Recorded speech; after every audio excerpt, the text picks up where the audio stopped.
नमस्कार, स्वागत है आपका और आप देख रहे हैं इंडिया वॉइस। मैं हूं आपके साथ आनंद विजय सिंह। मुद्दे की बात में आज चर्चा एंटी पेपर लीक बिल जो लोकसभा में पास हुआ है और इसके दौरान जो चर्चा हुई और चर्चा के दूसरे दिन जो जमकर हंगामा हुआ, इसकी हम बात करेंगे।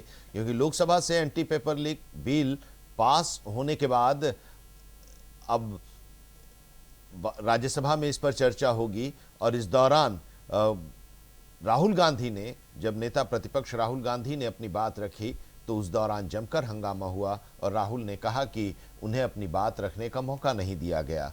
राहुल गांधी का कहना है कि मुद्दा उठाना उनका अधिकार है। लोकसभा में भारी हंगामे और बहस के बीच anti paper leak bill pass हुआ और इस बिल के पास होने के कुछ ही घंटे के बाद नेता प्रतिपक्ष राहुल गांधी ने एक प्रेस कॉन्फ्रेंस की और सरकार पर हमला बोलते हुए कहा कि विपक्ष के नेता के तौर पर जनता और छात्रों के मुद्दे उठाना उनका लोकतांत्रिक अधिकार है, लेकिन सदन के अंदर उन्हें बोलने नहीं दिया गया। राहुल गांधी का कहना था कि वो प्रदर्शनकारी छात्रों के साथ हुई बर्बरता का मुद्दा उठाना चाहते थे, लेकिन उन्हें बोलने नहीं दिया गया। इस दौरान राहुल गांधी ने दावा किया कि 25 जुलाई को गृह मंत्री अमित शाह को इस मामले में चिट्ठी लिखी थी। उनका कहना था कि गृह मंत्री को दिल्ली पुलिस की ओर से लगातार ब्रीफिंग दी जा रही थी और उन्होंने खुद अमित शाह को पुलिस अधिकारियों से बात करते देखा था। राहुल गांधी ने कहा कि इस मामले में सिर्फ दो ही संभावनाएं हैं, या तो गृह मंत्री को कार्रवाई की जानकारी थी या फिर उन्हें कुछ पता नहीं था। उन्होंने कहा कि दोनों ही स्थितियों में जवाबदेही तय होनी चाहिए और प्रेस कॉन्फ्रेंस के दौरान राहुल गांधी ने 5 तस्वीरें भी दिखाई और कहा कि संसद से महज 500 मीटर दूर छात्रों पर बर्बरता हुई। उनका आरोप था कि शांतिपूर्ण प्रदर्शन कर रहे युवाओं पर पैलेट गन का इस्तेमाल किया गया और कील लगी लाठियों से उन पर हमला किया गया। उन्होंने कहा कि एम्स के मेडिकल सर्टिफिकेट भी देखे हैं जिनसे घायल छात्रों की स्थिति का पता चलता है। राहुल गांधी ने कहा कि वो यही मुद्दा लोकसभा में उठाना चाहते थे, लेकिन उन्हें बोलने का मौका नहीं मिला। आरोप लगाया कि उनसे कहा गया था कि अगर वो माफ़ी मांग लेंगे तो उन्हें सदन में बोलने दिया जाएगा, लेकिन उन्होंने कहा कि वो माफ़ी नहीं मांगेंगे। इससे पहले लोकसभा में एंटी पेपर लीक बिल पर चर्चा के दौरान सरकार की ओर से जितेंद्र सिंह ने राहुल गांधी के आरोपों को खारिज किया। उनका कहना था कि प्रदर्शन के दौरान कहीं भी गोली या पैलेट गन नहीं चली, बल्कि केवल आंसू गैस का इस्तेमाल किया गया। विपक्ष के आरोपों को तथ्यहीन बताया और कहा कि बिना पुष्टि के ऐसे दावे करना उचित नहीं है। जितेंद्र सिंह ने कहा कि 2024 में कानून लागू होने के बाद सरकार लगातार कार्रवाई कर रही है और उनके मुताबिक पिछले 2 वर्षों में इस कानून के तहत 52 एफआईआर दर्ज की गई। इनमें 29 मामले prevention of unfair means act के तहत, जबकि 23 मामले भारतीय न्याय संहिता यानी बीएनएस के तहत दर्ज हुए हैं और इससे साफ है कि सरकार पेपर लीक के मामलों में कार्रवाई कर रही है। सरकार की तरफ से चर्चा के दौरान जवाब देते हुए कहा गया, राहुल गांधी बिल के पास होने के बाद पीसी भी की और जमकर आरोप लगाया और फिर इसका जवाब भी बीजेपी की तरफ से दिया गया। संबित पात्रा ने प्रेस कॉन्फ्रेंस कर राहुल गांधी की आरोपों का जवाब दिया। अब लोकसभा में तो ये बिल पास हो गया है, राज्यसभा में इसको पेश किया जाएगा और उस पर चर्चा होगी और फिर और बातें निकलेंगी, लेकिन कुल मिलाकर ये तो कहा जा सकता है कि छात्रों के भविष्य के लिए चिंतित सांसदों की मांग पर चर्चा हुई, लेकिन चर्चा में क्या होना चाहिए, पेपर लीक कैसे रुके, एजुकेशनल सिस्टम में कैसे सुधार हो, इसको लेकर कुछ सुझाव आती हुई लोकसभा की कार्यवाही में तो शायद दिखाई नहीं दिया। बहरहाल राज्यसभा में अब इस पर चर्चा होगी तो उस दौरान कुछ आए सुझाव और कुछ सामने आए। फिलहाल जो सरकार का मसौदा था वो पास हो गया है। अब राज्यसभा में इस पर चर्चा होगी, लेकिन संसद की कार्यवाही के दौरान राहुल गांधी का भाषण और फिर उसके बाद बाहर बिल के पास होने के बाद से जो प्रतिक्रियाएं आई, जरा वो भी सुन लेते हैं, फिर अपने मेहमानों के साथ हम इस पर चर्चा करेंगे कि क्या निकला लोकसभा में चर्चा पर। For letting me speak on the subject of students, of their exams, of the education system, of your proposed bill. But before I start, I'd like to say that I was very excited, reassured by what the future of this country did on our streets. This was not anger, this was not violence, this was not hatred, this was an expression, deep expression of the youth of this country, of the future generation of this country, and I feel that all political parties must respect this expression, including my friends in the BJP. कल तो media वालों को उन्होंने पालतू कह दिया, और आप में से कुछ स्टूडेंट्स होंगे, मगर बाकी दो कैटेगरी में आप आएंगे क्या? और आप मुझे ये बताइए, ये राहुल गांधी जी तो स्टूडेंट कतई नहीं है। अगर राहुल गांधी जी स्टूडेंट नहीं है तो वो क्या है? और मैं यहां स्पष्ट कर दूं, अगर देश के लोगों के लिए जनरलाइज करके तीन तरीके के लोग देश में रहते हैं, एक स्टूडेंट और एक इडियट और अंधभक्त, तो ये देश राहुल गांधी को क्षमा नहीं करने वाला है। यह देश के लोग इडियट नहीं है, देश के लोगों को पता है इडियट कौन है, मगर देश के लोग इडियट नहीं है और देश के लोग अंधभक्त नहीं है।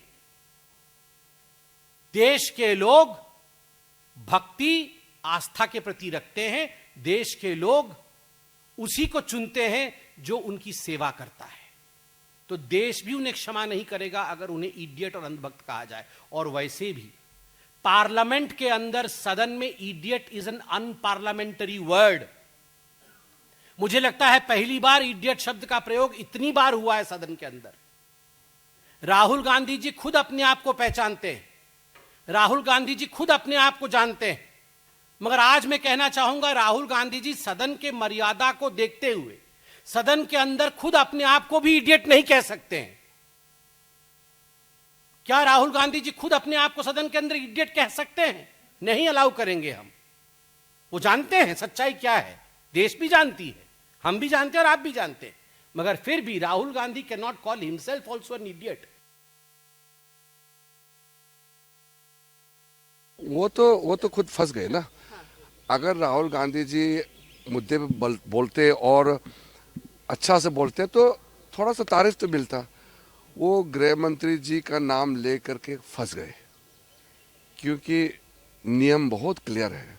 कोई एजिटेशन होता है, कोई उग्र किस्म का एजिटेशन का फॉर्म ले लेता है, उस समय अगर कोई गोली चलाता भी है तो भी वो स्पॉट में जो मजिस्ट्रेट या एसडीएम ड्यूटी पे रहता है वही निर्णय करेगा ना गोली चलाने का नौबत है कि नहीं है। तो मजिस्ट्रियल पावर जो है, मजिस्ट्रियल पावर को कैसे गृह मंत्री ले सकते हैं? मंत्री कभी भी इस तरह का एग्जीक्यूटिव ऑर्डर दे ही नहीं सकते। फायरिंग का तो बात छोड़ दीजिए, वो तो स्पॉट में ऑफिसर इसका ऑर्डर करता है, और ऐसा चीज लीडर ऑफ अपोजिशन को मालूम नहीं है और ऐसे बोल गया गृह मंत्री जी ने फायरिंग का ऑर्डर दिया। इतना बड़ा झूठ, इतना हल्का बात, गुमराह करने वाला बात बोल के राहुल गांधी जी बहुत बुरी तरह फंस गए हैं। अब वो उसको अलग अलग तरीके से वक्तव्य देने का कोशिश करेंगे।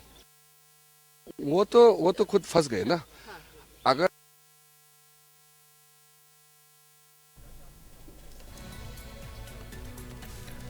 तो आज इसी को लेकर हम चर्चा करने जा रहे हैं कि क्या एंटी पेपर लीक कानून से परीक्षाओं में भ्रष्टाचार की समस्या का समाधान होगा। जो पास हुआ है कानून, उस कानून से, और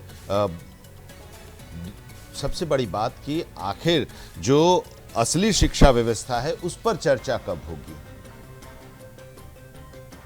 कई सवाल थे जो सवाल चर्चा के दौरान छूट गए और आपस में ही एक दूसरे पर आरोप प्रत्यारोप का दौर चलता रहा। मौका था बहुत अच्छा, लेकिन उस मौके का कितना सदुपयोग हो पाया, आज इसी पर हम चर्चा करने जा रहे हैं। हमारे साथ खास पैनलिस्ट आज जुड़े हुए हैं। आकाश राय, नेता भारतीय जनता पार्टी के, दिलीप मिश्रा जी, कांग्रेस के नेता हमारे साथ इस चर्चा में जुड़ रहे हैं, एच हाशमी, समाजवादी पार्टी के नेता हमारे साथ इस चर्चा में हैं, और अनिल गुप्ता जी, राजनीतिक विश्लेषक हमारे साथ इस चर्चा में जुड़ रहे हैं। आप सभी का बहुत बहुत स्वागत है हमारी इस चर्चा में। अनिल गुप्ता जी, चर्चा की शुरुआत आपसे ही, क्योंकि आरोप प्रत्यारोप का दौर तो संसद से लेकर संसद के बाहर तक आपस में जो राजनीतिक दल के नुमाइंदे हैं वो तो आर पलटवार कर ही रहे हैं। अब एक अच्छी चर्चा का विषय था, और लेकिन क्या आपको लग रहा है कि लोकसभा में जो 2 दिन की चर्चा हुई उससे कुछ हासिल हुआ, कुछ निकल कर आया? जो हमारी एजुकेशनल सिस्टम है उसमें जो खामियां हैं उस पर कुछ चर्चा हो पाई, कुछ निकल कर आया?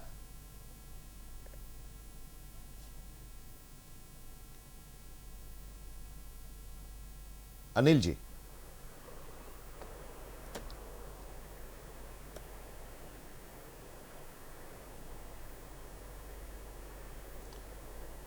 सर अनम्यूट कर लीजिए।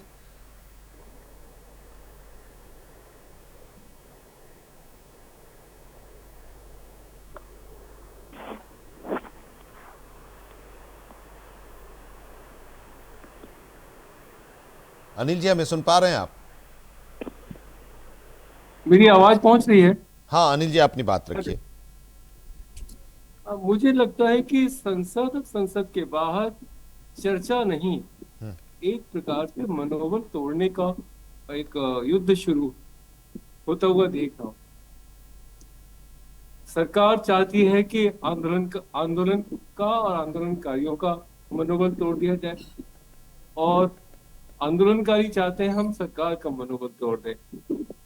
एक अत्यंत विस्फोटक स्थिति में देख पा रहा हूं, और लोकतंत्र के जो आवश्यक गुणधर्म होते हैं उनका तो मुझे सब तरफ से लोप होता हुआ दिखाई दे रहा है। कोई इस बात को लेकर चिंतित नहीं है कि हम अपने उद्देश्य को कैसे प्राप्त करें। जहां तक पेपर लीक पर कानून लाने का मसला है, तो ये कानून पहले से है।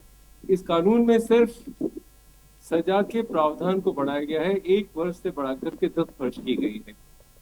लेकिन इस कानून के रहते हुए पेपर लीक तो नहीं रुके। जो एक मोटा फिगर है वो कंफर्म है या मुझे नहीं पता। अब तक 193 पेपर लीक की घटनाएं हो चुकी हैं। तो पेपर लीक कानून से तो नहीं रुक पाया, ये समय सिद्ध है। तो सरकार केवल कानून लाने की बात कहकर अपना चेहरे को साफ करना चाहती है या छिपाना चाहती है। कहीं पे कोई गंभीरता दिखाई दी क्या इस दौरान जो चर्चा हुई 2 दिनों की लोकसभा में? अब नेता प्रतिपक्ष ने एक चिट्ठी लिख करके पूछा कि आंदोलनकारियों पर 20 तारीख को किसने पैलेट गन चलवाए या जो बल प्रयोग हुआ उसका आदेश किसने दिया। उसमें आज तक जवाब नहीं है। सरकारी पक्ष की ओर से संसद और संसद के बाहर कहा जा रहा है कि राहुल गांधी फंस गए हैं गृह मंत्री को टारगेट करके। नेता प्रतिपक्ष ने तो नहीं कहा कि गृह मंत्री ने आदेश दिया। नेता प्रतिपक्ष तो पूछ रहे हैं कि देश को बताया जाए कि छात्रों के ऊपर बल प्रयोग का आदेश किसने दिया। और सीआरपीएफ की जो इंटरनल असेसमेंट रिपोर्ट आई है, उसको इंडियन एक्सप्रेस जैसे प्रतिष्ठित अखबार ने छापा है, उस सबसे बहुत सारी बातें क्लियर हो रही हैं। एक वेबसाइट ने छापा है कि वो जो पत्थरों से भरा ट्रक था वो एक इको वैन से टकरा करके 16 जुलाई को वहां खड़ा हुआ था।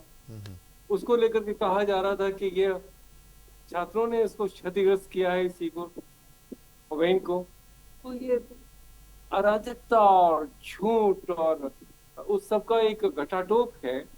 इसमें कोई लॉजिक की बात करना, तर्क की बात करना बेईमानी सा लगता है। ठीक, ऐसा नहीं लगता दिलीप जी कि मौका एक अच्छा मिला था और इस मौके का उपयोग होता, जिन युवाओं को लेकर या जिन जी को लेकर जो चिंताएं हो रही हैं, सड़क पर जो छात्र उतरे थे, प्रदर्शन कर रहे थे, धरना दे रहे थे, उनकी चिंता थी, तो एक एजुकेशनल सिस्टम पर चर्चा होती। लेकिन और पूरे एजुकेशनल सिस्टम से कई सवाल ऐसे रह गए जो छूट गए, जिस पर चर्चा ही नहीं हुई।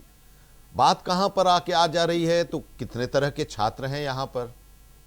यही डर था कि राहुल गांधी जब बोलेंगे तो विषय से हटके कहीं और चले जाएंगे और फिर हंगामा होगा और फिर वो बाहर आकर कहेंगे कि उन्हें बोलने का मौका नहीं मिलता।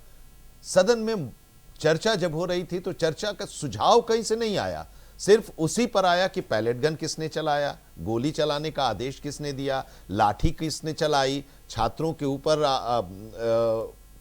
बर्बरता हुई। वो एक हिस्सा था, वो भी एक हिस्सा है, लेकिन जो बिल था उस पर शायद विपक्ष की तरफ से चर्चा नहीं विपक्ष के लोग कर पाए।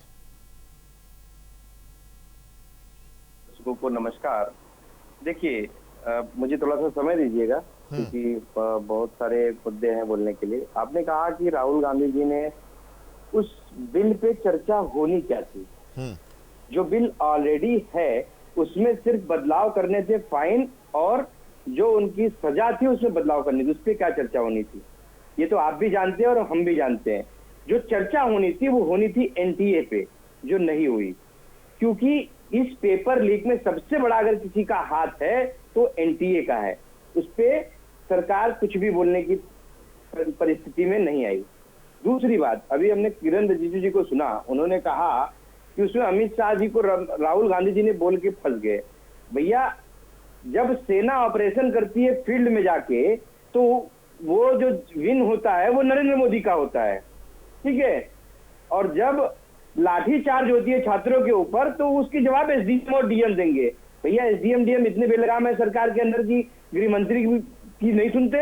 या गृह मंत्री को कोई इंफॉर्मेशन नहीं है कि फील्ड पे क्या हो रहा है? वो भी दिल्ली में फील्ड पे क्या हो रहा है, क्या गृह मंत्री जी को इंफॉर्मेशन नहीं है? संसद में आके गृह मंत्री जी अगर ये बोल देंगे तो नेता प्रतिपक्ष ये मान जाएंगे कि ठीक है, डीएम एसडीएम जिसके ऊपर जिसने डिसीजन लिया उसके ऊपर आप कार्रवाई करिए, ठीक है। लेकिन उनको बोलना पड़ेगा। दूसरी बात, पेपर लीक की जो कानून है, पेपर लीक की कानून पहले से है। पेपर लीक का जो कानून था आज तक उससे लीक तो नहीं संभल पाया, पेपर लीक कंटिन्यू हो रहा है।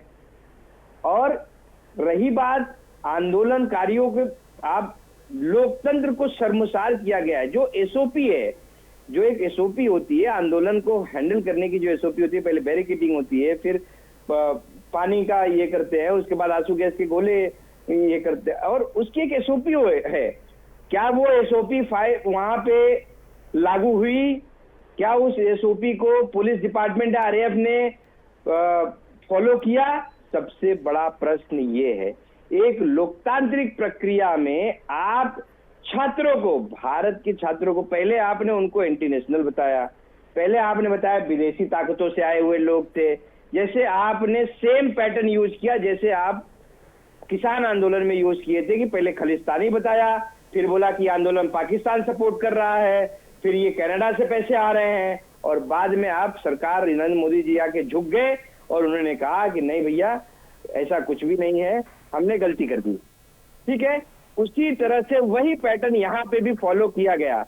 और अभी संदीप पात्रा जी को मैं सुन रहा था, इनको तो क्या बोलूं, ये तो थिएटर है, इनको तो बोलने का ढंग नहीं। भैया, आप जब आपके सांसद जवाब नहीं दे पाए संसद में, आप कह रहे हैं इडियट। भैया, उससे गंदी गंदी बातें संसद में नहीं। अब देखिए, अब राहुल गांधी ने कहा, अब राहुल गांधी ने इडियट कहा तो उसको आप डिफेंड करेंगे क्या? हालांकि संसद की कार्यवाही से उसको स्पंज कर दिया गया कि तीन तरह के स्टूडेंट हैं। नहीं, दिलीप जी एक मिनट। राहुल गांधी ने कहा 3 तरह के स्टूडेंट हैं, 3 तरह के लोग हैं, एक स्टूडेंट, इडियट और अंधभक्त। दूसरी चीज, एक मिनट सर, और उसके बाद आपने कहा कि लोकतांत्रिक तरीके से अगर कोई आंदोलन होता है तो उस पर कार्रवाई होती है। लोकतांत्रिक तरीके से कार्रवाई क्या 1974 में जो अब तक का सबसे बड़ा छात्र आंदोलन था उस पर हुई थी क्या? यह भी बताइएगा कि अगर वो सही था तो यह भी सही हो सकता है, अगर वो गलत था तो यह भी गलत हो सकता है। और वो जो आदेश दिया गया था, क्या उस समय के मुख्यमंत्री जो कांग्रेस की सरकार थी, अब्दुल गफूर साहब चीफ मिनिस्टर थे बिहार के, उनके आदेश से या केंद्र की प्रधानमंत्री के आदेश से दिया गया था? ये भी बता दीजिए। ठीक है, मैं बता रहा हूं आपको। आपने जिक्र किया 1974 की। देखिए, हर स्टेट में यहाँ पे आंदोलन हो रहे थे, तो क्या हर स्टेट में गृह मंत्री ने अरे वहां का बता दीजिए कि वहां के चीफ मिनिस्टर ने दिया था क्या आदेश?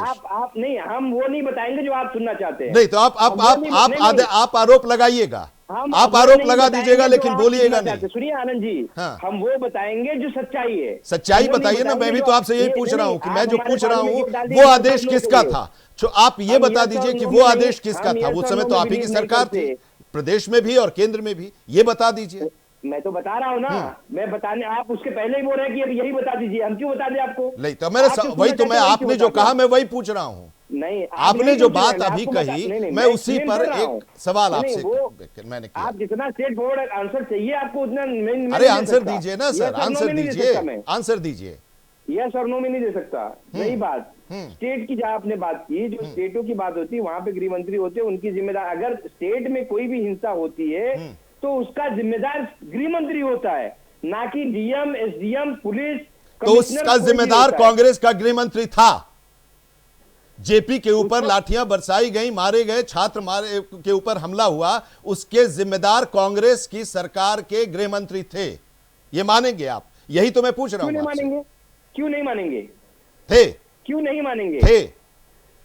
क्यों नहीं मानेंगे? आप पत्रकार है, मैं कहूँ नहीं, आप पत्रकार हैं, कहे किसी और कोई पत्रकार है तो हम आप पत्रकार उनको नहीं मानेंगे? क्यों नहीं मानेंगे? जब लेकिन ना सुनिए, जब आप ये कहते हैं कि आप मानेंगे, तो ये बताइए, माननीय गृह मंत्री जी ने एक शब्द कहा था कांग्रेस सरकार जब थी पंजाब में, चरणजीत सिंह चन्नी सीएम थे वहां, तो ये संसद में किसानों ने एक मिनट, तो आखिर आप चर्चा क्या चाहते थे? नहीं दिलीप जी चर्चा चाहते क्या थे संसद में? संसद में चर्चा क्या चाहते थे? पेपर लीक जो हो रहा है, जिसकी वजह से सड़क पर छात्र उतरे, सड़क पर उतरे और उतने दिन तक उन लोगों का धरना प्रदर्शन इस बरसात में भी चलता रहा। उस पेपर लीक पर आप चर्चा चाहते थे, या जो लाठी बरसाई गई या जो कार्रवाई हुई उस कार्रवाई पर शिफ्ट कर गई चर्चा? ये हम पूछना चाहते हैं। आनंद जी, आप पूरी बात सुनिएगा। वो कार्रवाई इसलिए नहीं हुई कि वो घर पे जाके अपने लिए मजे कर रहे थे। वो कार्रवाई इसलिए हुई क्योंकि वो पेपर लीक के खिलाफ वो धर्मेंद्र प्रधान जी का इस्तीफा मांग रहे थे। तो ये पेपर लीक जो मुद्दा है, ये मेन मुद्दा है। और उस धर्मेंद्र प्रधान जी को इस्तीफा अंतिम में क्यों दिया? अगर वो गलत नहीं थे, अब अगर ये, और निर्लज्जता की ये हद है, इस्तीफा देने के बाद संसद में वो आते हैं, उनको माला पहनाई जाती है। उन्हें ऐसे कौन सा तीर मार के है जिसके लिए माला पहनाया जा रहा है उनको? कौन सा तीर मार के है जो? अरे भाई, तो वो करे जो करे, उनका, वो अपने सांसद का स्वागत कर रहे हैं, तो उसमें आपको क्या आपत्ति? आपकी पार्टी के लोग आपकी पार्टी के नेता का स्वागत करते हैं, उसमें उनको आपत्ति नहीं होनी चाहिए? संसद की कार्रवाई इफेक्ट नहीं होती इससे? संसद में ये अलाउ किया गया है क्या? संसद में कि आप किसी को माला पहनाएं, आप आके कोई भी भाषण देके संसद में गाली गलौज हो, ये इसकी भी तो इजाजत नहीं है ना। संसद में इडियट कहा जाए, इसकी भी इजाजत तो नहीं है ना। नहीं, इसकी इजाजत है क्या संसद में? आप गुमराह कर रहे हैं। राहुल गांधी, मैं गुमराह नहीं कर रहा हूँ, मैं गुमराह नहीं कर रहा हूँ, और कह रहे हैं कि मैं माफी नहीं मांगूंगा, मैं इसके बदले में दूसरा शब्द दे रहा हूँ। और सवाल यही है ना, कि सवाल यही है कि देखिए, जो असल में एजुकेशनल सिस्टम के बारे में जो चर्चा होनी चाहिए वो नहीं हो पाती, वो हो ही नहीं पाती। वो अपने एजेंडे को लेकर लोग जाते हैं और वहां पर बोलते हैं। शिक्षा पर चर्चा ही नहीं होती कि शिक्षा का निजीकरण, अगर अभी आप चिंतित होंगे और चिंता करेंगे कि बताइए शिक्षा का निजीकरण हो रहा है, शिक्षा के में सरकारी स्कूलों की हालत क्या, इस पर आप चर्चा जरूर करेंगे, चिंता जरूर जताएंगे, लेकिन जिस मंच पर चर्चा करनी चाहिए उस मंच पर आप चर्चा नहीं करते। बिल पे चर्चा करनी थी, एजुकेशन सिस्टम पे चर्चा नहीं थी। आनंद जी, आप गुमराह मत करिए दर्शकों को। बिल पे चर्चा थी। अरे बिल पर चर्चा थी तो बिल पर चर्चा में लाठीचार्ज कहां से आ गए? बिल पर चर्चा थी तो सब लोग उसी पर बात आ गए। कोई बिल पर नहीं बोला, कोई बिल पर नहीं बोला। कोई क्यों बिल नहीं पर बात- नहीं बोला। और अगर आप क्यों कहते नहीं हैं कि बोला? सरकार की नीयत पर क्यों ही नहीं बोला? वो सिर्फ- विश्वास नहीं है, वो- तो फिर चर्चा की जरूरत क्या होती? अब जवाब दीजिए आकाश जी। आकाश जी जवाब दीजिए कि बिल तो हंगामा होता रहा, बिल आपने पास कर दिया, उस बिल पास करने का मतलब क्या? क्या उससे आप हासिल कर लेंगे, क्या कर लेंगे, जरा ये बताइए। एक के बाद एक राज्यों में क्वेश्चन पेपर आउट हो ही रहे हैं, कानून बन रहा है, उससे सख्त कानून बनता जा रहा है, लेकिन कुछ हो नहीं रहा है। विपक्ष कह रहा है कि आप तो उनको बोलने ही नहीं देते संसद में, आप अपनी बात बोल लेते हैं, और जब वो बोलने चलते हैं तो आप हंगामा करने लगते हैं, टोका टोकी करने लगते हैं। नहीं, देखिए आनंद जी, सबसे पहले तो कांग्रेस पार्टी के हमारे साथी ने एक बात कही कि धर्मेंद्र प्रधान जी ने इस्तीफा के बाद ये लोग उनका सदन में उनका स्वागत क्यों कर रहे थे। अरे भाई, आप लोगों ने पिछले 2 दशकों से एक मंदबुद्धि बालक को नेता बनाने नहीं का नहीं नहीं, लगातार देखिए प्रयास प्लीज किया प्लीज इस प्लीज देश में। प्लीज इस देखिए, देश में कोई हमने भी कोई मना व्यक्तिगत क्या किया? सुनिए, आप संसद में ये सब बात बोलिएगा, वो स्पंज भी हो सकता है, यहां पर मत बोलिए ना। आप बात कीजिए ना, नेता नहीं, प्रतिपक्ष हैं, आप बात कीजिए ना, उस हिसाब से आप नहीं, तवज्जो नहीं, दीजिए ना। ये क्या तरीका है आनंद आकाश जी, जी? ये तरीका नहीं, आनंद जी, प्लीज अगर आप नाम नहीं, लीजिए, अगर ये आप नाम आपत्ति- लीजिए। देखिए ये सब अगर- ये सब अगर- सफिक्स और अगर ये प्रीफिक्स लगाकर बात आपत्ति- मत कीजिए प्लीज। नहीं, अगर ये आपत्ति आप तब भी दर्ज कराते जब कांग्रेस पार्टी के प्रवक्ता ने हमारे सांसद संबित पात्रा जी के खिलाफ अनाप-शनाप बोला। मैंने कहा तब भी मैंने आपको कहा दर्ज कराना चाहिए था। मैंने वही कहा ना कि जब वो इडियट कह रहे हैं और फिर आप ये बात कर रहे हैं, अब इसका जवाब ये मत नहीं, दीजिए ठीक है, ना। चलिए, ठीक है, ठीक हाँ। है, ठीक है, आपका शो है, निश्चित तौर पे आपकी जो भी मर्यादाएं हैं, जो भी आपके चैनल का एक तरीका है, मैं उसको फॉलो करता हूँ। हाँ, मैं ठीक विषय पे आता हूँ। आनंद जी, ये पूरा प्रकरण जो है, ये पूरा प्रकरण इसीलिए है ना कि नीट के जो स्टूडेंट थे उनके साथ अन्याय ना हो, उनके साथ जो हुआ, उनका पेपर लीक क्यों हुआ, उनके साथ गलत हुआ, ये सारा आंदोलन उसी को लेके था। इसमें तो कोई संशय नहीं है। लेकिन कांग्रेस पार्टी के लोग या कांग्रेस पार्टी के नेता कभी इस पे बात करना चाहते हैं क्या?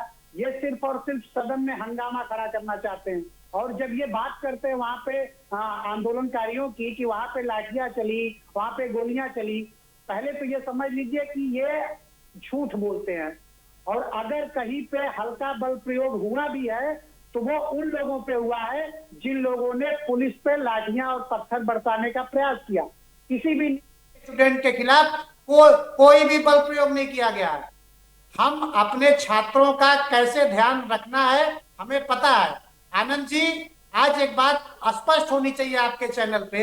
अभी कांग्रेस पार्टी के नेता ने भी ये बात बोली और अनिल जी भी ने ये बात बोली कि जो पेपर लीक को लेके जो कानून बना है, उस कानून से तो पेपर लीक रुक नहीं रहा है। तो क्या हम कानून न बनाए, हम कानून न लेके आए, हम पेपर लीक कैसे रुके इसके बारे में चेष्टा न करें? कांग्रेस पार्टी का इतिहास मैं थोड़ा सा आपको बता देता हूं। ठीक है, पेपर लीक इंजीनियरिंग का पेपर होता है इंडिया का। ठीक है। अब ये कानून बने, कहीं कानून तो जरूर बने, लेकिन कानून का इम्प्लीमेंटेशन भी जरूरी है। एच आसमिश साहब, मैं- आप लोग मैं- जरा आप आनंद जी, मैं बताइए उसी कि पे आ रहा हूं। नया कानून जो आ रहा है उसमें जो संशोधन आनंद जी, मैं उसी पे आ रहा हूं। मैं मेरी जो पूरी बात संशोधन है, उस कांग्रेस संशोधन को लेकर चर्चा हो रही है। इसके बारे में जरा हम आपसे जानेंगे कि आप कितने संतुष्ट हुए हैं जो ये नया बिल, संशोधन बिल पास हुआ है उसको लेकर। आकाश जी, अपनी बात पूरी कीजिए। नहीं, मैं वही कह रहा था कि सबसे पहले तो हमें कांग्रेस पार्टी के इतिहास को समझना चाहिए। ये लोग पेपर लीक को लेके लगातार हो हल्ला मचा रहे हैं, लगातार झूठ बोलने का, अफवाहें फैलाने का, लोगों को बरगलाने का प्रयास कर रहे हैं। ये नीट आंदोलनकारियों की बात करते हैं। नीट के जो छात्र थे, जब उनका पेपर लीक हुआ उसके बाद हमने त्वरित कार्यवाही की, परीक्षा रद्द की, जो भी दोषी थे सबको गिरफ्तार करके जेल भेजा। आगे भी कार्यवाहियां हो रही हैं और उसके बाद हमने टाइम से दोबारा पेपर कराया और दोबारा हमने टाइम से नतीजे घोषित किए। बच्चों का एडमिशन हो रहा है, काउंसलिंग चल रही है। मैं बता दूं आनंद जी, ये नीट छात्रों की आड़ में समाजवादी पार्टी, आम आदमी पार्टी और कांग्रेस पार्टी के लोगों ने दिल्ली का माहौल खराब करने का प्रयास किया। ये लोग अगर सीरियस होते, अगर ये चाहते कि देश में पेपर लीक जैसी घटनाएं न हो, तो जब 2007 और 2011 में AIEEE का पेपर लीक हुआ तो क्यों नहीं कोई कार्रवाई कांग्रेस पार्टी के लोगों ने की? उसके बाद 2006 की मैं बात बताता हूँ, तो इसीलिए तो 2014 में आपको लाया गया आकाश जी, इसीलिए तो 2014 में आपको लाया गया और आपकी जिम्मेदारी बनती है 24 में कानून बना, फिर उसमें जरूरत पड़ गई कि 26 में उसमें और संशोधन किया जाए। मैं वही कह रहा हूँ, मैं इनका पहले इतिहास में बता दूं ना। मैं इतिहास में कितना टाइम लगेगा? बहुत टाइम लग जाएगा। अब हम लोग आगे की नहीं सोचते, यही तो है कि हम लोग आगे की नहीं सोचते और जो चल रहा है उसके बारे में नहीं सोचते। मैं 30 सेकंड और लूंगा आपका कांग्रेस पार्टी के लिए।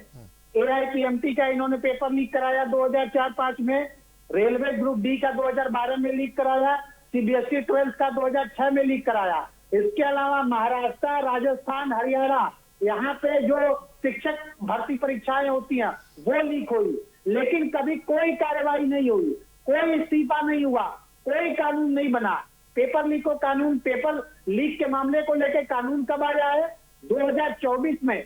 कौन कानून लेके आया? भारतीय जनता पार्टी की सरकार लेके आई, क्योंकि हम गंभीर हैं इन विषयों पे। हम नहीं चाहते कि उत्तर प्रदेश या देश के छात्रों का कीमती समय बर्बाद हो। हम नहीं चाहते कि समाजवादी पार्टी, जिस समाजवादी पार्टी ने उत्तर प्रदेश को नकल प्रदेश के रूप में फेमस कर दिया था, अखिलेश यादव तरह तरह की बातें करते हैं, लेकिन ये बताना भूल जाते हैं कि 2014 में गाजियाबाद में UPCPMT के पेपर 20-20 लाख रुपए में खुलेआम बिके, इनको परीक्षा कैंसिल करनी पड़ी। 2014 में 22 जून को इन्होंने पेपर UPCPMT का था, परीक्षा कैंसिल हुई, दोबारा 20 जुलाई 2014 को पेपर कराया। अखिलेश यादव जी ने कितने लोगों का इस्तीफा लिया था? कौन से नए कानून लेके आए? इसके अलावा मैं उत्तर आपने क्यों नहीं मांगा इस्तीफा? आपने इस्तीफा मांगा नहीं तो उन्होंने नहीं दिया, इन लोगों ने इस्तीफा मांगा तो आपको देना पड़ा इस्तीफा। हम इस्तीफा लेने और देने के चक्कर में पढ़ने तो फिर उसकी बात छोड़िए ना, अब जो खत्म हो गया उसको फिर से करने की जरूरत क्या है? उसको उसी पर चर्चा करने की जरूरत क्या? हाशमी साहब सुन पा रहे हैं क्या आप मुझे? नहीं। हाशमी साहब मेरी आवाज आ रही है क्या? आप तक पहुंच रही है? शायद नहीं पहुंच पा रही है।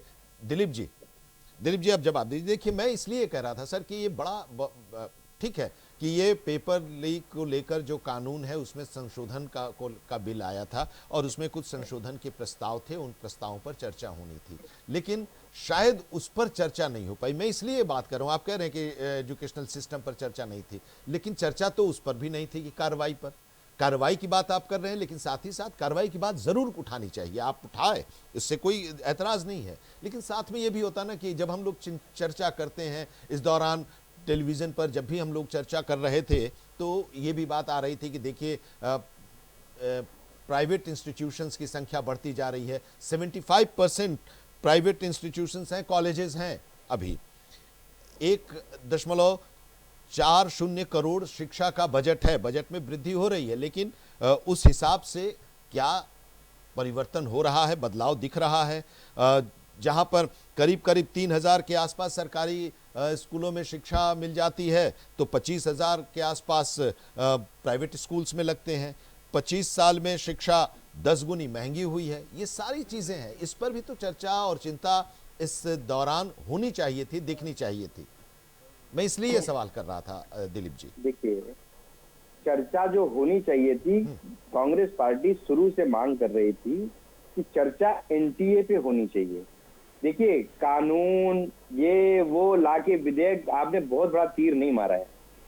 जो आपने NTA क्यों लाया, और NTA में जो लोग एम्प्लॉय काम करते हैं उनको प्राइवेटाइज कर दिया गया। पेपर लीक तो होगा ही ना। आप गवर्नमेंट के अंदर जब आप प्राइवेट लोगों को ला रहे हैं तो ये तो होना ही है। अच्छा, तो NTA से नीट का पेपर लीक हो गया, लेकिन अगर अब जो बीजेपी हंगामा कर रही थी, आज सदन के दौरान भी पूछ रही थी सवाल, और इस दौरान आप लोगों से भी बीजेपी और NDA के लोग पूछ रहे थे। अब कर्नाटक में क्वेश्चन पेपर आउट हो गया, पंजाब में क्वेश्चन पेपर आउट हो गया, बीजेपी शासित राज्यों में भी जो क्वेश्चन पेपर आउट हुए वहां तो नीट की बात नहीं थी, वहां पर क्यों किस तरह से लीक हो जा रही, क्यों हो जा रही है? पब्लिक सर्विस कमीशन के एग्जाम जो हो रहे हैं उसमें लीक हो जा रहे हैं। अभी भाई साहब ने, बीजेपी वाले भाई साहब ने अभी कहा 2006, भाई साहब बीजेपी वाले भाई साहब 2006 की पेपर लीक में आपके ही विधायक दोषी हैं। उनका नाम है विपुल दुबे। विपुल दुबे आप सर्च मार लीजिएगा, ज्ञानपुर विधानसभा के विधायक हैं, भारतीय जनता पार्टी के सपोर्टिंग पार्टी से हैं वो विपुल दुबे, जो 2006 के पेपर लीक में राजस्थान वाले में कन्विक्ट पाए गए हैं। और दूसरे जो विधायक है पेपर लीक में वो भी सोहेल देव पार्टी से हैं, ठीक है, 2016 वाले में।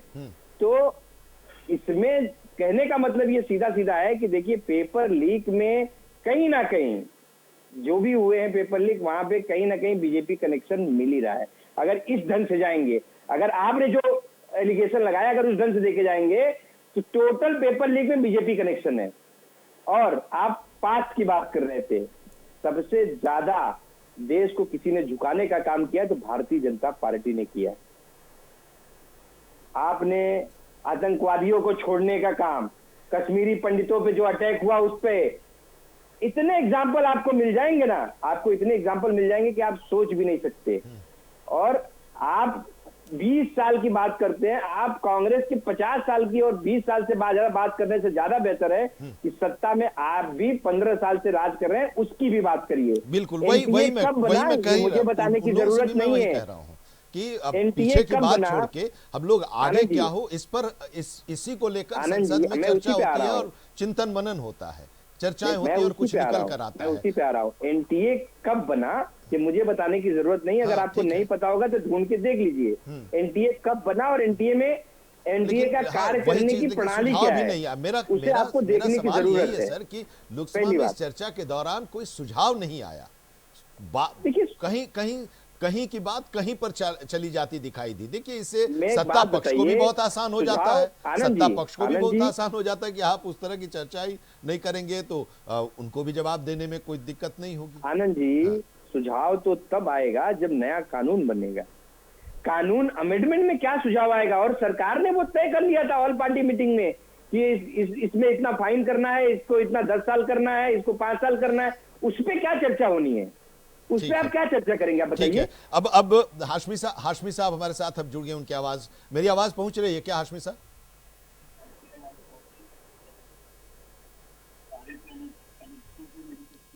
एच हाशमी समाजवादी पार्टी के नेता हैं, हमारे साथ इस चर्चा में जुड़ने की कोशिश कर रहे हैं हम उनसे भी जरा, क्योंकि बड़े ही इस पूरे मामले को लेकर समाजवादी पार्टी का रुख भी आक्रामक दिखाई दिया था, अखिलेश यादव का भी और डिंपल यादव का भी। लेकिन बिल जब पास हुआ है तो कितना संतुष्ट अब वो दिख रहे हैं। संशोधन बिल जो पास हुआ है, दिलीप जी बार बार ये कह रहे हैं कि संशोधन बिल है, तो उसमें हाशमी साहब हमें सुन पा रहे हैं? मेरी आवाज पहुंच रही है आप तक?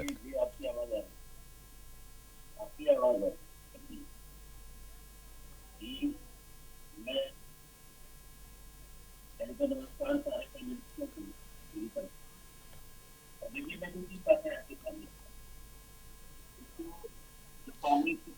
नमस्कार अनिल गुप्ता जी,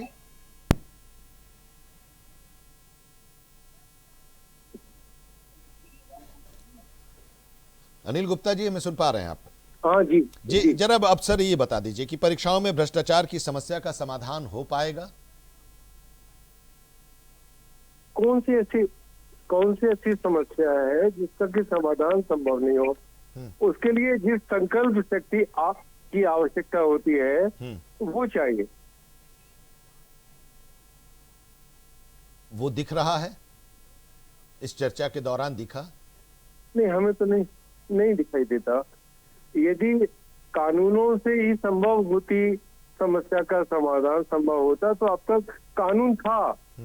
कानून नहीं रोक पाएगा, संकल्प शक्ति चाहिए, इच्छा शक्ति चाहिए। अब देखिए आकाश जी, कानून तो बन रहा है, कानून 24 में भी आपने बनाया, 26 में आप उसमें संशोधन कर रहे हैं। सवाल पूछे जाएंगे ना, सवाल तो पूछ रहे हैं, दिलीप जी कह रहे हैं कि भाई कानून तो है, कानून उससे पहले भी था, अगर वो फेल हुए, इससे पहले की जो सरकार थी वो नहीं उसको इम्प्लीमेंट कर पाई और इस पेपर लीक होते रहे। आप राजस्थान का भी एग्जाम्पल देंगे, ठीक है, पेपर लीक होते रहे, वहां पर नहीं हो पा रहा, आपके पास सत्ता है, आपके पास वो कानून है, आपने लाया, उसमें और आप कर रहे हैं, लेकिन क्या इसकी गारंटी है कि इसके बावजूद पेपर लीक अब नहीं होगा, एक चीज। दूसरी चीज कि कानून बनाना और उसको धरातल पर उतारना, उसका इम्प्लीमेंटेशन, ये सबसे बड़ी चुनौती है। और इसीलिए शायद अनिल जी कह रहे हैं कि देखिए वो विल पावर होना चाहिए और लैकिंग है उस विल पावर की। और हम लोग खुद ये बात बार बार कहते हैं कि विपक्ष के पास न तो कोई नीति है न कोई नियत है। और जब हम नियत की बात कहते हैं ना आनंद जी, तो बार बार हम इसलिए कहते हैं कि आपने कहा ना कि पेपर लीक को लेके कानून था, नहीं था कानून। 2024 तक कोई बड़ा कानून नहीं था, हम लेके आए। उसके पहले बहुत सारे पेपर लीक हुए, दर्जनों पेपर लीक हुए कांग्रेस पार्टी की रिजिम में, दर्जनों पेपर लीक हुए समाजवादी पार्टी की रिजिम में। और जो इनके स्टेट में गवर्नमेंट थी कांग्रेस पार्टी की, हर एक जगह पेपर लीक हुए। कभी कोई इन्होंने कानून बनाने का जहमत नहीं उठाई। क्यों? क्योंकि इन्हीं के लोग मिले हुए हैं। कौन नहीं जानता है कि उत्तर प्रदेश में समाजवादी पार्टी ने शिक्षा व्यवस्था का कबाड़ा किया। यहां से किसी भी एक व्यक्ति से पूछिए, जेनजी के लोगों को शायद न पता हो, क्योंकि 1997 में उन लोगों ने मुलायम सिंह यादव का कार्यकाल नहीं देखा है। लेकिन जिन लोगों ने मुलायम सिंह यादव जी का कार्यकाल देखा है, जिन लोगों ने अखिलेश यादव जी का कार्यकाल देखा है, उन्हें पता है। और ये तो खुलेआम कहते थे, अखिलेश यादव जी तो खुलेआम कहते थे, इनका बयान है, अभी भी बयान है, डॉक्यूमेंटेड है, कोई छुपाने वाली बात नहीं है। खुलेआम कहते थे कि थोड़ा बहुत नकल कर लिया तो क्या गलत कर दिया, नकल करके तो मैं भी पास हुआ हूँ। अखिलेश यादव जी का ये बयान है। और तो और ये कहते थे कि हमको वोट दो, जब हमारी सरकार आएगी तो हम खुलेआम नकल कराएंगे, सबको पास करा देंगे। ये प्रणाली रही है। और आज ये लोग सवाल उठा रहे हैं। आनंद जी विपक्ष में बैठे हैं, निश्चित तौर पे उनका काम है सवाल उठाना, उठाएं, बोले, सवाल पूछें। लेकिन सत्ता के रूप में, सरकार के रूप में हमारी जिम्मेदारी, जवाबदेही जनता के प्रति है। और निश्चित तौर पर हम उनके प्रति जवाबदेह हैं, हम जिम्मेदार भी हैं। और इसीलिए 2024 में कानून लेके आए। लेकिन अब जब हमें लगा कि इन कानूनों को और कठोर करने की आवश्यकता है, तो हमने उसमें संशोधन भी किया। लेकिन उसमें भी ये विरोध कर रहे हैं, उसमें भी ये विरोध कर रहे हैं। अगर इनके पास, अगर इन विपक्ष के जितने भी सारे नेता हैं, जितने लोगों की इस चर्चा में नाम लिए गए, चाहे अखिलेश जी हो, राहुल जी हो या कोई हो और भी हो, इनके पास कोई बेहतर तरीका है, कोई बेहतर सुझाव है, तो क्यों नहीं ये सरकार को बताते हैं? क्यों नहीं बताते हैं? हाशमी साहब, एक बार फिर से जरा हाशमी साहब से जुड़ने की कोशिश करते हैं। मेरी आवाज आ रही है सर? हाँ, अब जरा आप सर बताइए, बिल, संशोधन बिल जो था संसद लोकसभा में पेश हुआ, 2 दिन की चर्चा के बाद, हंगामे के दौरान सब कुछ पास हो गया। अब आप बताइए कि इससे परीक्षाओं में जो भ्रष्टाचार की समस्या है, जिसको लेकर सब कुछ चिंता है, उसका समाधान निकल पाएगा? आपको लग रहा है, आप पॉजिटिव हैं देखिए इसको लेकर? अभी भारतीय जनता पार्टी के प्रवक्ता आकाश जी ने जो बातें कही, ये 100% झूठ बोलने के अलावा भारतीय जनता पार्टी के लोग, इन्होंने कहा कि अखिलेश जी ने कहा कि हमने नकल करके पास हुए, मुलायम सिंह जी ने कहा कि हम नकल करके पास तो क्या हो गया। देखिए सबसे ज्यादा अगर शिक्षा पे किसी ने काम किया तो समाजवादी पार्टी ने उत्तर प्रदेश में काम किया। बच्चियों को साइकिल बांटी, छात्रों को लैपटॉप बांटे, और ये जबरदस्त उछाल आया उत्तर प्रदेश के अंदर एजुकेशन का समाजवादी पार्टी के दौर में। जहां तक बात है, अभी जो छात्रों का आंदोलन था, उस आंदोलन में हमारी सांसद मैनपुरी, जहां से मैं बोल रहा हूँ, आपके पैनल में ज्वाइन कर रहा हूँ, ये इसमें हमारी डिम्पल जी ने जो रोल अदा किया माँ का, उसमें पूरे हिंदुस्तान में नहीं पूरी दुनिया के अंदर तारीफ हो रही है। और ये भारतीय जनता पार्टी के लोग ये हैं, ये कभी भी सही बात को नहीं करते। इन्होंने देखिए पोजीशन ये है कि इन्होंने कहा बार बार कि कानून हमने बनाया, तो आप ये भी बता दीजिए कि आपके दौर में कितने बार पेपर लीक हुआ, ये इसकी गिनती भी तो बता दीजिए। मैं मंजूर करता हूँ, अभी कांग्रेस के प्रवक्ता जी हैं, उन्होंने इस बात को तस्लीम किया कि हमारे टाइम में जो है पेपर लीक हुआ, लेकिन आपके टाइम में कितनी बार हुआ?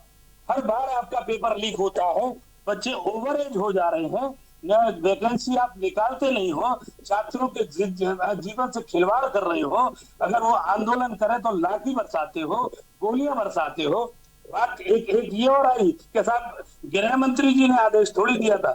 राहुल जी ने ये नहीं कहा गृह मंत्री जी ने आदेश दिया था। राहुल जी ने पार्लियामेंट में ये कहा कि ये आदेश किसने दिया था, ये गृह मंत्री जी को बताना चाहिए कि आदेश किसका था। जिसका आदेश हो उसके खिलाफ कार्रवाई करनी चाहिए थी उनको। अब यही देखिए, यही पोजीशन जब मुलायम सिंह जी ने बाबरी मस्जिद राम जन्मभूमि के मुद्दे में जब गोली चली थी तो इन्होंने ये कहा था कि मुलायम सिंह ने गोली चलाई, मुख्यमंत्री जी ने गोली चलाई, अभी ये चलवाई, और अब ये कहते हैं कि ये तो आदेश मजिस्ट्रेट का था। तो वो भी तो आदेश मजिस्ट्रेट का हो सकता था।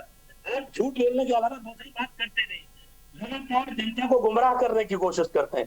अब बात आई कि साहब इस पे चर्चा होनी चाहिए थी। एक कानून ऑलरेडी बना हुआ है जिसमें आपने सिर्फ क्या सजा बढ़ा दी ना, आपने चर्चा इस पे की था। सवाल ये उठता है कि ये आंदोलन पैदा क्यों हुआ, ये आंदोलन पैदा हुआ तो इसमें आपको बात करनी चाहिए थी। जाके किसानों से आप बात नहीं करते, उन्हें खालिस्तानी बताते हो, उन्हें आतंकवादी बताते हो। छात्र आंदोलन करे तो छात्रों को आतंकवादी बताते हो। पार्लियामेंट में अगर डिबेट करने के, कोई डिस्कस करने की कोशिश करे तो आप दूसरी साइड में ले जाते हो। आप अभी खुद ये कह रहे थे कि मंद बुद्धि, राहुल जी को कह रहे थे मंद बुद्धि। अभी पार्लियामेंट में अगर राहुल जी ने इडियट बोल दिया, आपके एमपी ने क्या बोला था, अबे कटुए फलाने क्या क्या कहा था, आपने कोई कार्रवाई की थी उसके खिलाफ? ये प्रथा शुरू किसने की? राहुल जी ने तो बहुत छोटी सी बात कही।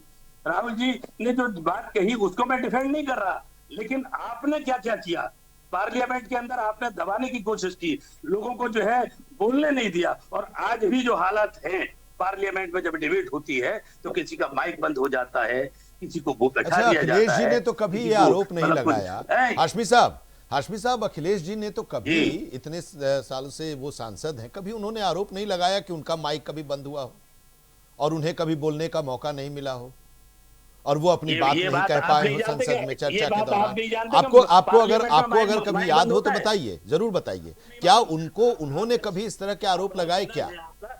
जो कहा यह जाता है कि विपक्ष को मौका नहीं दिया जाता, बोलने नहीं दिया जाता। मैं आपसे जानकारी चाहता हूं। माइक बंद होता है, आपको नहीं मालूम? आपको भी मालूम है इस बात? अब सवाल ये पैदा होता, अगर डिबेट करना चाहती थी, दिलीप जी ये बात कर रहे हैं तो ठीक है, दिलीप जी इसलिए कि राहुल जी ये बात कह रहे हैं, लेकिन आप अपने नेता का भी बताइए कि क्या कभी उनका माइक बंद हुआ और उनको बोलने से रोका गया या वो बोल नहीं पाए? अखिलेश यादव किसी भी मुद्दे पर, इस मुद्दे पर भी उन्होंने खूब बोला। सवाल हमें अपने चैनल पे मैं डिबेट कर रहा हूँ,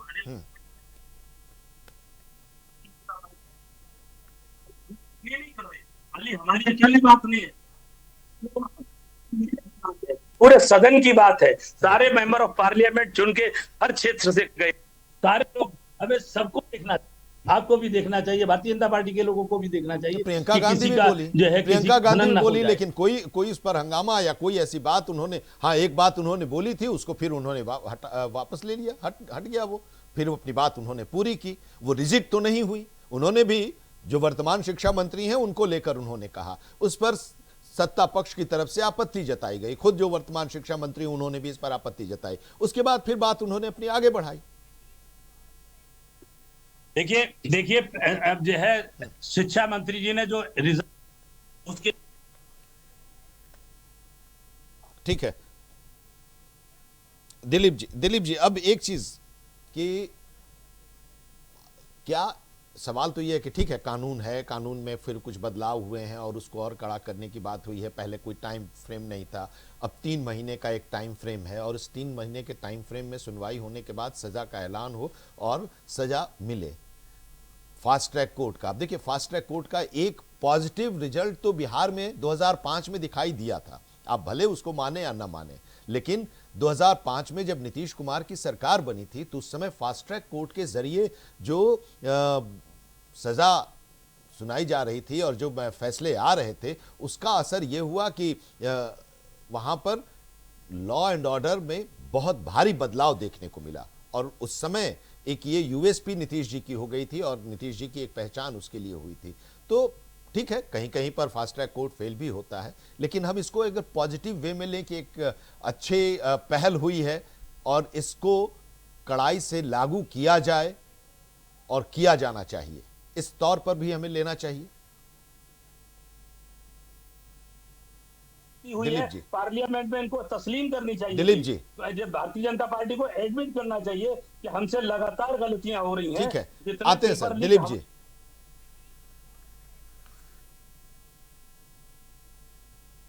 सर अनम्यूट कर लीजिएगा। दिलीप जी, हाँ हाँ,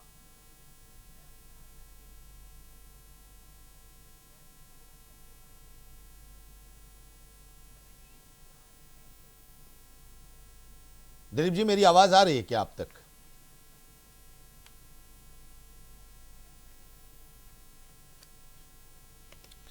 दिलीप जी से हम चाहते थे इस पर जवाब लेना, लेकिन इस पर कब चर्चा होगी आकाश जी?